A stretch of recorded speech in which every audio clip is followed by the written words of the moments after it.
मी शुद्धा पेटनायक from DG1 Alibag. आज मी आपल्याला आपल्या ॲप्लिकेशनमध्ये प्रोडक्ट मॅनेजरकडून प्राईस अप्रूव्हल कसं घ्यायचा त्याबद्दल थोडक्यात सांगणार आहे। आपण आपलं ॲप्लिकेशन ओपन केलं, प्रोडक्टमध्ये गेलो, समजा मी रेफ्रिजरेटर कॅटेगरी सिलेक्ट करत आहे, तिथे एखादा LGचा फ्रीज मी सिलेक्ट केला आहे, ते राईट टिकमध्ये क्लिक केलं।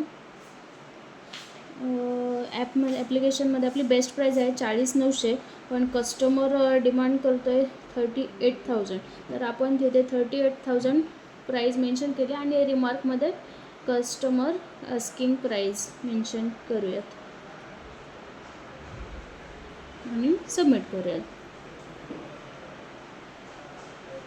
त्यानंतर बॅक येऊयात, इथे ऑप्शन आहे कंप्लेंट और अप्रूव्हलचा, तिथे गेलो, तिथे कंप्लेंट आहे, दुसरा अप्रूव्हलचा ऑप्शन आहे, तिथे आता सध्या अप्रूव्हल पेंडिंगमध्ये आहे।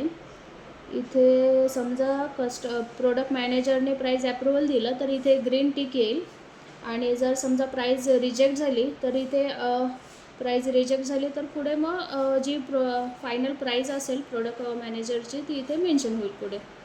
थँक्यू।